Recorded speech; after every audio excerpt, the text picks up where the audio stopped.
موعد مباراة الأهلي القادمة في كأس مصر الدور نصف النهائي والقنوات الناقلة للمباراة. في البداية يا ريت ما تنساش تدعمنا بالاشتراك وتفعل زر الجرس واللايك علشان يصل كل ما هو جديد إن شاء الله.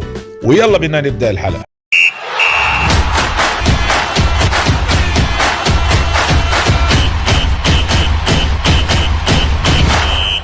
يواجه الفريق الأول لكرة القدم بالنادي الأهلي نظيره نادي سموحة ضمن منافسات نصف نهائي بطولة كأس مصر موسم 2021-2022.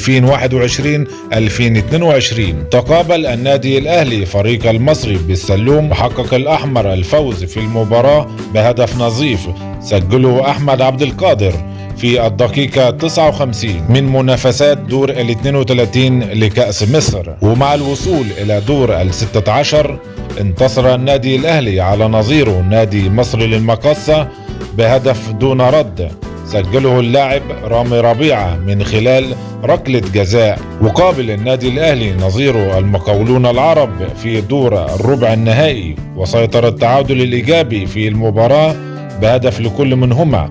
ومع اللجوء لركلات الترجيح انتصر الأحمر ب4 أهداف مقابل 3 أهداف. وإليكم موعد مباراة الأهلي القادمة في الدور نصف النهائي من منافسات كأس مصر موسم 2021-2022. وتقام مباراة النادي الأهلي أمام نادي سموحة يوم الاثنين الموافق 16 من شهر يناير الجاري ضمن منافسات نصف نهائي بطولة كأس مصر لموسم 2021-2022.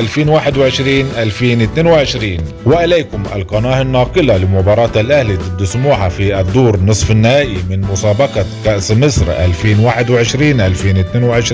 قناة اون تايم سبورتس الناقلة للمباراة إن شاء الله.